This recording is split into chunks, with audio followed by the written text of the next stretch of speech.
7 out of 10 people who add something to a cart never actually buys it. Email almost every store sends to win them back is the same old templated email blasted to everyone. Whether they nearly bought a $10 phone case or a $400 jacket. Today I'm going to show you the version that writes a different email for every single cart automatically. And by the end, you'll see exactly why a template literally cannot complete this. Here's the thing nobody tells you about abandoned carts. The problem was never sending the emails. Spotify can do that. Every email tool on the earth can fire off those reminders. The problem is what the email says.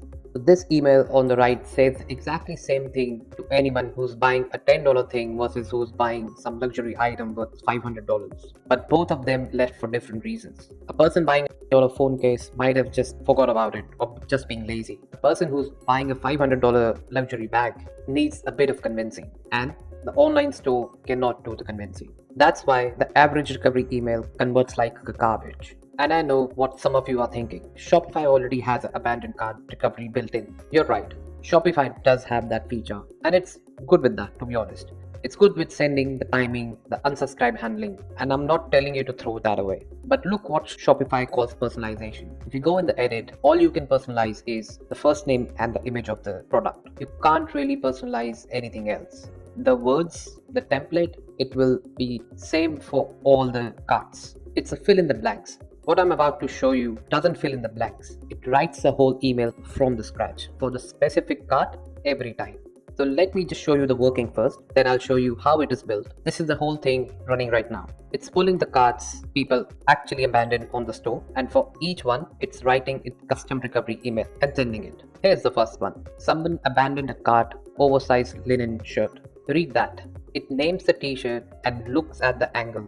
It reassures them on the fit and how it wears, because that's the real reason people hesitate of buying clothing online. Will it actually look good on me or not? It is actually reassuring you of the sizes, and it looks beautifully, and it goes softer with everywhere. That's the kind of convincing people need online. Now if you look at the second one, same workflow, same runtime routine, completely different cart. Person left a vitamin C serum, and this email isn't about the fit. It's making the case that the serum is worth it, because that's what stops people on buying skincare online.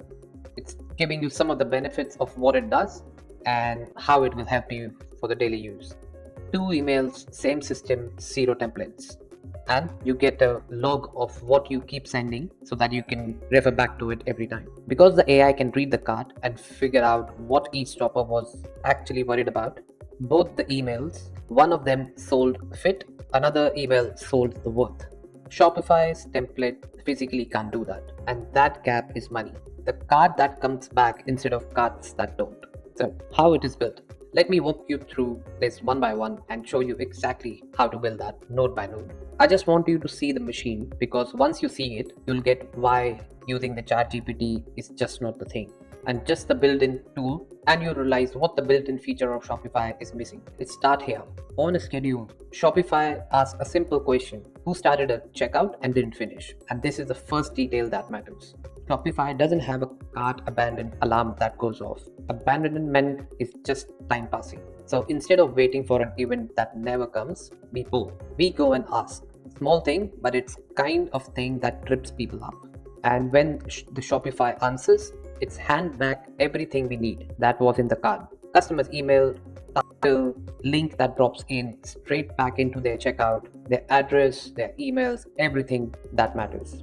And next, 2 things happens. First, the workflow checks a log of everyone who has already been emailed, so nobody gets pestered twice. That sounds boring, but it's the difference between helpful nudge and the spam complaint. When it filters down to only brand new carts that actually have an email attached, and it cleans up the data, it's ready for AI. So one user won't get 2 emails. It will only send it 1 nudge. And if you really want to send them another one, you can obviously feature that in. So this node is the brain of the system. This is where the magic happens. That's the instruction I gave the AI for every single cart. I'm not telling it to write a nice email. I'm telling it to figure out one reason this specific shopper probably stalled, given the product and the price, and write that into an email. Don't just list the objections, pick the real one, handle it, and deal with it. That single instruction is the entire reason the serum email and the t-shirt email came out so different. This is the part most people underestimate. Anyone can connect an AI, but getting it to behave like a sharp copywriter who understands the buyer philosophy is the craft. The next step after filtering everything, and when the AI writes the email, it is sending the email to the buyer. And once the email is sent, that's the cleanup step. AI writes the email, but I don't let it touch the cart link because AI should never be inventing URLs. So the workflow takes the real Shopify link from the earlier nodes and drops it into exactly the right spot in the email. This is the real link. Those stay separate on purpose. That's the difference between the demo and something you'd actually trust with customer. And once everything is done, we just send the email and it logs into a Google Sheet so that the next time it runs, it won't send the same email to the same people. And that's the full loop. If you go in and see in the Google Sheet, we can see the checkout ID, the email it has been sent to, what product it was, and the subject line. So let's settle why not just use the built-in tool question here, because that question is a fair one. The built-in flow gives you one email and a merge tag. This gives every card its own email. The built-in flow sends a reminder. This sends an argument. It handles the actual objection. The built-in flow sounds the same for a $20 product and a $200 one. This matches the tone to the product and the price. And here's the kicker, the cost. Each one of these AI emails costs a fraction of a cent and writes in about 2 seconds. So you're not trading money or time for the quality. You are getting a better copy, cheaper, with zero human effort. That's not an upgrade, that's a different category. So what outcome are we getting out of it? Picture what this actually means for a store. Every abandoned cart gets a genuine, persuasive, personalized email within an hour. It's not a template, it is a real reason to come back, specific to what they almost bought. The owner does nothing. It runs on a schedule in the background. No copywriter required, no marketing agency required, and no one is sitting there writing emails one by one. The cart that used to just vanish now is a recovering revenue that was already gone. That's the whole point of automation done right. It's not about the tools, it's about taking a job that used to need a human and having it run itself better than the template ever could. Now, recovering cart is one thing, but what happens when the same stores start getting flooded with customer question? The same question over and over again. So, next time, I'm building the system that reads every one of those, figures out what it's actually about, and handles it. That one is the game changer for the e-commerce stores.